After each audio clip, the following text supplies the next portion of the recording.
Hello everyone. तो आज का लेक्चर फोकस्ड है IUPAC नॉमेनक्लेचर पे। तो we will start from some very basic structure of alkene and alkyne और धीरे धीरे हम देखेंगे कि नए फंक्शनल ग्रुप्स को इंट्रोड्यूस करने से या साइक्लिक स्ट्रक्चर्स को इंट्रोड्यूस करने से नेमिंग में किस तरह से चेंजेस आते हैं। Okay, so let us start with our first problem. देखिए, this is the first structure. तो यहाँ पर एक डबल बॉन्ड है और एक ट्रिपल बॉन्ड है। तो टोटल स्ट्रक्चर में 6 कार्बन एटम्स हैं और अगर लेफ़्ट साइड से आप चलते हैं तो पहले डबल बॉन्ड पहले आएगा और राइट साइड से चलते हैं तो ट्रिपल बॉन्ड पहले आएगा। तो किसकी प्रायोरिटी ज़्यादा होनी चाहिए, डबल बॉन्ड की या ट्रिपल बॉन्ड की? तो इसमें आपको कन्फ्यूज़न ये नहीं रखना है कि ट्रिपल बॉन्ड की प्रायोरिटी ज़्यादा होती है क्योंकि उसमें 2 पाई बॉन्ड्स हैं। According to rule double bond always gets more priority और preference compare to triple bond जब उनकी लोकेशंस सेम हो, मतलब उनके लिए जो सेट ऑफ लोकेंट्स है वो बराबर है। तो अगर आप लेफ़्ट से चलते हैं तो डबल बॉन्ड को 1 नंबर मिलेगा, राइट से चलते तो ट्रिपल बॉन्ड को भी 1 ही मिलेगा।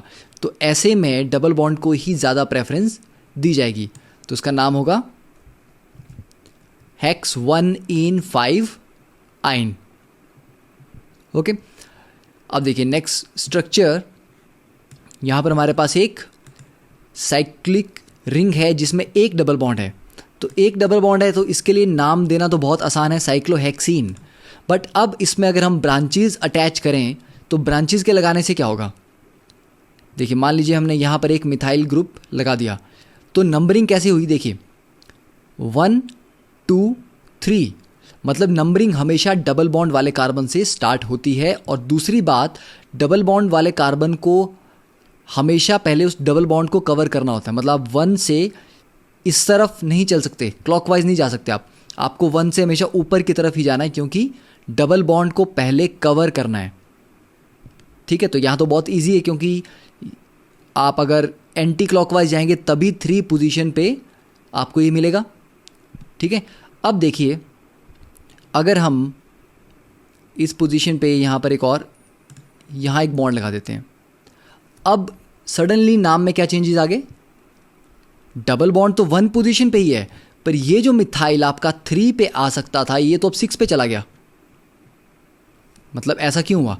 तो अगर हम पहले की तरह यहीं से नंबरिंग स्टार्ट करते इस कार्बन से तो 1 2 और ये 3 आना चाहिए था। तो 2 3 डाई मिथाइल आने चाहिए थे। ठीक है, तो नॉर्मल सोचा जाए तो 1 पे डबल बॉन्ड आ जाएगा, 2 और 3 पे मिथाइल आ जाएंगे। तो टोटल जो सेट ऑफ लोकेंट्स है 1 + 2 + 3 6, वो 6 + 1 + 1 से तो कम ही आ रहा है। बट वहाँ पर आप एक रूल को इग्नोर करोगे। उस रूल के अकॉर्डिंग जब आपके पास एक डबल बॉन्ड है, डबल बॉन्ड में जिस कार्बन पे नंबर ऑफ हाइड्रोजन्स कम है, मतलब जिस कार्बन पे अल्काइल ग्रुप ज़्यादा लगे हुए हैं, नंबरिंग हमेशा वहीं से स्टार्ट होती है। तो ये अगर आप इस कार्बन पे देखते हैं तो यहाँ पर सिर्फ एक ही अल्काइल पार्ट है जो रिंग है और कोई अल्काइल ग्रुप अटैच नहीं है। जबकि ऊपर जो ये वाला कार्बन है, इस कार्बन पे अभी एक मिथाइल ग्रुप भी लगा हुआ है।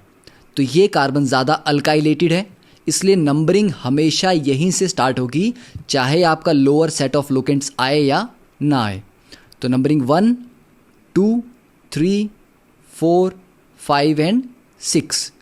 तो ये रूल बहुत इंपॉर्टेंट है कि जब आपके पास डबल बॉन्डेड आते हैं साइक्लिक स्ट्रक्चर्स में, तो अगर डबल बॉन्ड्स में से दोनों कार्बन में से एक ज़्यादा अल्काइलेटेड है तो आप उसी से नंबरिंग स्टार्ट करेंगे। अब एक और तरीका देख लें। मान लीजिए यहाँ पर भी हमने एक मिथाइल ग्रुप लगा दिया। अब क्या हुआ? अब ये दोनों कार्बन पे बराबर मिथाइल ग्रुप लगे हैं। तो अब आप वही देखेंगे जो लोअर सेट ऑफ लोकेंट्स हों।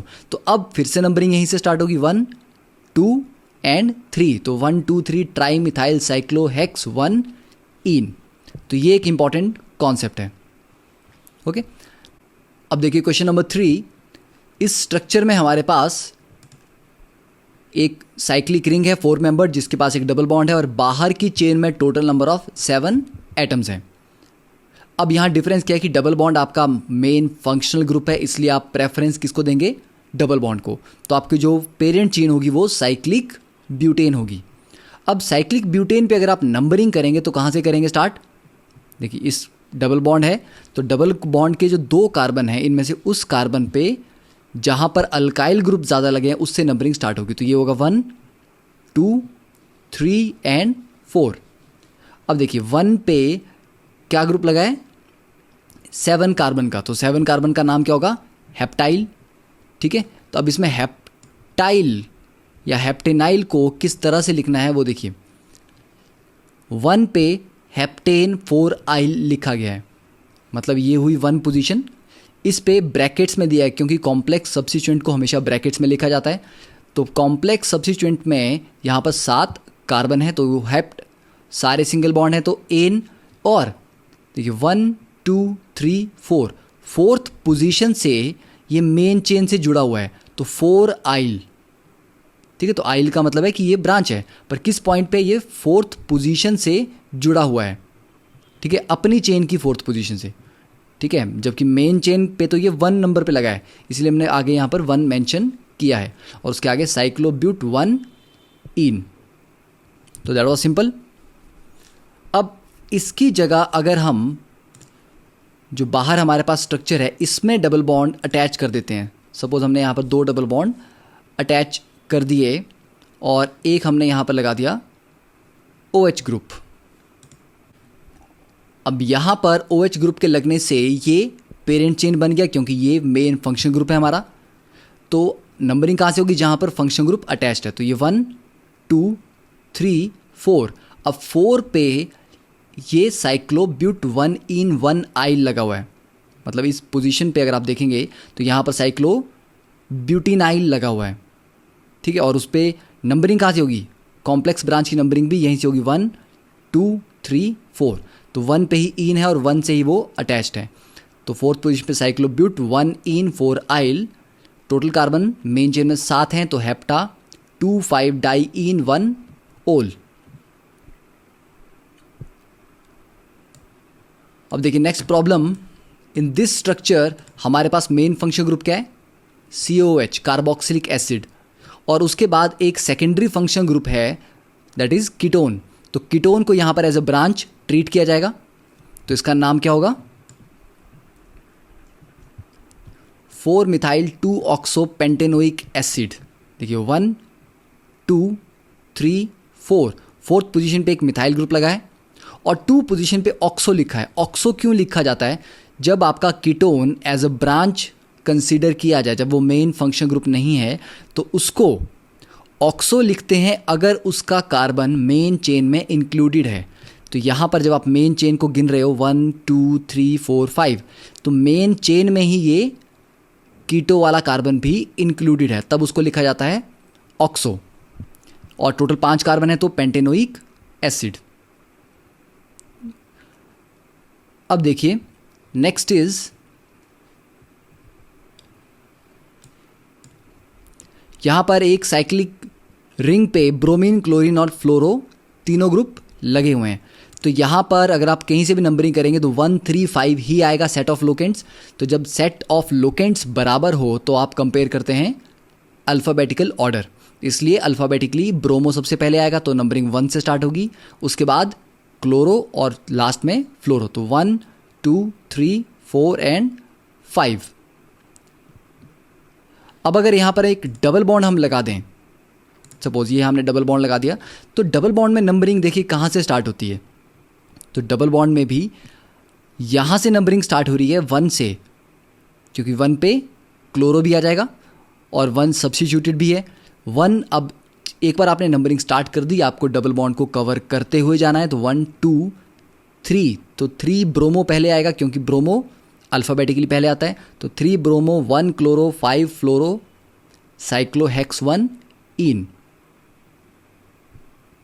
अब अगर एक और डबल बॉन्ड हम यहाँ लगा दें, तब देखिए नाम किस तरह से चेंज होगा इसका।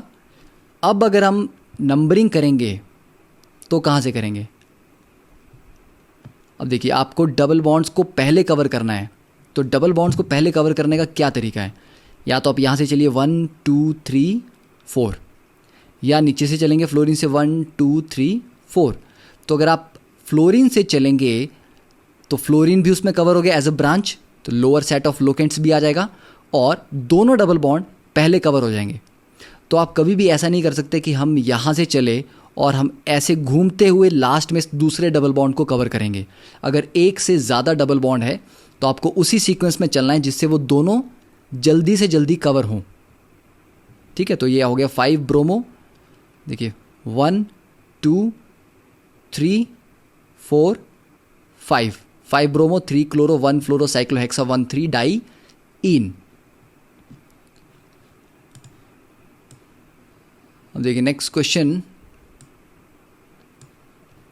अब इस स्ट्रक्चर में हमारे पास थोड़ा सा कॉम्प्लिकेटेड मटेरियल है, क्योंकि साइक्लिक में भी हमारे पास यहाँ पर डबल बॉन्ड है, तो बाहर हम एक फंक्शन ग्रुप यहाँ पर लगा देते हैं। अब देखिए यहाँ पर फंक्शन ग्रुप लग गया, तो हमारे पास अब ये पेरेंट चेन हो गई। अब इस पेरेंट चेन में नंबरिंग कहाँ से स्टार्ट होगी? नंबरिंग होगी जहाँ से फंक्शन ग्रुप नज़दीक आता है, दैट इज़ 1 2 3 4 5 एंड 6। तो 1 2 3 3 पोजीशन पे एक मिथाइल ग्रुप लगाया एज अ ब्रांच और दूसरा लगाया एक साइक्लोप्रोप 2 इन 1 आइल। इसका मतलब हुआ थर्ड पोजीशन पे साइक्लोप्रोप तो लगा है, पर उसकी नंबरिंग जब साइक्लोप्रोप की नंबरिंग करेंगे तो ये होगा 1, ये होगा 2, तो उसमें 2 पोजीशन पे डबल बॉन्ड लगा है और अपनी चेन के 1 कार्बन से वो मेन चेन से कनेक्टेड है, तो 2 इन 1 आइल और 3 पे ही एक मिथाइल भी है, हेक्स 4 इन 2 ओल। नेक्स्ट प्रॉब्लम, अब यहाँ पर एक साइक्लोपेंटेन ग्रुप है जिसमें 2 डबल बॉन्ड है और एक फंक्शन ग्रुप लगा है, तो नंबरिंग हमेशा फंक्शन ग्रुप से स्टार्ट होगी। जहाँ पर OH ग्रुप लगा है तो 1 2 3 4 5। ठीक है, अब क्या इसको हम एंटी क्लॉकवाइज चल सकते हैं 1 2 3? नहीं, क्योंकि तब ये ब्रांच 4 पे आएगा, और अगर आप क्लॉकवाइज चलते हैं तो ये जो मिथाइल है ये 3 पोजीशन पे आ रहा है, तो इसकी नंबरिंग नेमिंग होनी चाहिए 1 3 डाई मिथाइल साइक्लोपेंटा 2 4 डाई इन 1 ओल।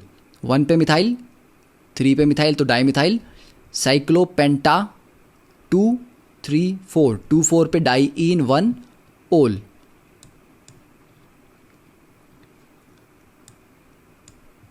अब देखिए next structure is this one. तो यहां पर हमारे पास मल्टीपल फंक्शन ग्रुप्स हैं। देखिए मेन फंक्शन ग्रुप यहां पर क्या होगा? COOH कार्बोक्सिलिक एसिड, और COCl CONH2 CHO ये सारे के सारे क्या हैं? ब्रांचेज हैं। अब यहाँ पर आपको एक चीज़ ध्यान में रखनी है कि यहाँ पर CHO ग्रुप है, कीटो ग्रुप, ठीक है, या इसको आप अल्डिहाइडिक ग्रुप बोल सकते हैं, पर ये मेन चेन का पार्ट नहीं है, क्योंकि मेन चेन क्या होगी 1 2 3 4 5 एंड 6। तो इन मेन चेन में ये वाला कार्बन इंक्लूडेड नहीं है। तो जब आपका कीटो ग्रुप का कार्बन मेन चेन में इंक्लूडेड नहीं होता है, वो as a CHO group chain से बाहर लगा है, तो उसको क्या लिखा जाता है? फॉर्माइल। ठीक है, और वैसे ही COCl को क्या लिखा जाता है? Chloro carbonyl. तो 2 पोजीशन पे CONH2 है जिसको लिखा गया कार्बेमॉइल, 5 पे है क्लोरो। और 5 क्यों लिखा गया पहले? क्योंकि कार्बेमॉइल में अल्फ़ाबेटिकल ऑर्डर सबसे पहले आएगा, क्योंकि C है, क्लोरो में भी C है, पर उसके बाद नेक्स्ट एटम देखेंगे तो यहाँ पर A है और यहाँ पर H है, तो अल्फ़ाबेटिकली कार्बेमॉइल पहले आया, फिर 5 क्लोरो, और 3 पोजीशन पे क्या लगा है? क्लोरो कार्बोनिल, और उसके बाद 4th पोजीशन पे क्या लगा है? Formyl hexanoic acid. अब इसको अगर हम थोड़ा सा मॉडिफाई करने की ट्राई करें कि चेन को हमने थोड़ा सा लेंथी कर दिया और साथ में यहाँ पर हमने एक और ग्रुप लगा दिया। अब इसमें देखिए क्या डिफरेंस आ गया कि यहाँ पर अब मेन जो प्रॉब्लम पहले थी हमारे को इस CHO के साथ, ये CHO मेन चेन से बाहर था, इसलिए इस CHO को हम लिखा 4 पे फॉर्माइल, जबकि अब ये कार्बन डबल बॉन्ड ऑक्सीजन जो है कीटो ग्रुप, ये मेन चेन का पार्ट है। तो 6 पोजीशन पे, ये 6 पोजीशन जो है यहाँ पर क्या लिखा गया है? ऑक्सो। तो ऑक्सो तब लिखते हैं जब आपका कीटो का कार्बन मेन चेन में हो, और फॉर्माइल तब लिखते हैं जब वो चेन से बाहर हो, और CONH2 को कार्बेमॉइल तब लिखते हैं जब वो चेन से बाहर है। Okay, so I hope this question is clear. So this is a good question because यहाँ पर मल्टीपल फंक्शन ग्रुप्स इन्वॉल्व हैं। अब नेक्स्ट देखिए दिस स्ट्रक्चर, तो यहाँ पर भी एक हम फंक्शन ग्रुप इंट्रोड्यूस कर देते हैं। ये देखिए, अब इस फंक्शन ग्रुप के बाद हमारे पास जो मेन चेन है दैट इज़ दिस वन, जो बाहर है ओपन चेन। तो वो अब इसकी नंबरिंग कहाँ से होगी, जहाँ से फंक्शन ग्रुप नज़दीक आएगा। तो 1 2 3 4 5 6। अब पॉइंट ये है कि 6 के बाद आप किस तरफ जाएंगे, क्या आप डबल बॉन्ड को कवर करेंगे या आप लॉन्गेस्ट चेन को। तो यहाँ पर रूल यही है कि आप लॉन्गेस्ट चेन को कवर करते हैं पहले। तो 1 2 3 4 5 6 7 8 8 कार्बन की मेन चेन आ जाएगी। और देखिए फोर्थ पोजीशन पे क्या लगा है, आपका एक कॉम्प्लेक्स ब्रांच लगी है। इस कॉम्प्लेक्स ब्रांच की भी अगर आपको नंबरिंग करनी है तो वो नंबरिंग कैसी होगी, यहाँ से स्टार्ट होगी 1, उसके बाद क्या हम लेफ्ट में जाएंगे 2, नहीं हम जाएंगे जहाँ से डबल बॉन्ड जल्दी आ रहा हो। तो 1 फिर 2 फिर 3 एंड 4। तो देखिए 2 और 4 पे मिथाइल लगे हैं, तो 2 4 डाई मिथाइल साइक्लोब्यूट 2 इन और 1 से कनेक्टेड है तो 1 आइल। ये हो गई कॉम्प्लेक्स की ब्रांचिंग की नेम। और उसके बाद 6th पोजीशन पे ये जो ग्रुप लगा है CH2 ग्रुप, ठीक है, कौन सा ग्रुप है CH2। तो CH2 डबल बॉन्ड जो ग्रुप होता है उसका लिखा जाता है मिथाइलिन। तो 6th पोजीशन पे लगा है मिथाइलिन, 8 कार्बन है तो ऑक्ट 4 इन 3 ओन। और अब देखिए अब लास्ट क्वेश्चन, यहाँ पर हमारे पास एक एरोमेटिक रिंग है बेंजीन और एक नॉन एरोमेटिक रिंग है साइक्लोहेक्साइल। और ये ग्रुप किस तरह से लग रहा है, देखिए C डबल बॉन्ड ONHR, मतलब ये अमाइड फैमिली से बिलोंग करता है, अल्काइल अमाइड, क्योंकि CONH2 की जगह हमने NHR यहाँ पर कर दिया है। तो इसकी नेमिंग सिंपल अमाइड के अकॉर्डिंग होगी। तो देखिए N फिनाइल, क्योंकि N पे क्या कनेक्टेड है, एक बेंजीन ग्रुप, तो N फिनाइल।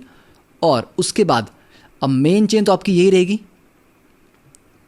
मेन चेन क्यों ये रहेगी, ये जो कार्बन है जिस पे फंक्शन ग्रुप लगा है इसको आप मेन चेन में क्यों कंसीडर नहीं कर रहे, क्योंकि अगर आप देखें तो यहाँ तो ये एक अकेला कार्बन है, दूसरा कार्बन तो यहाँ है नहीं, तो एक अकेले कार्बन को कभी भी चेन नहीं बोला जा सकता।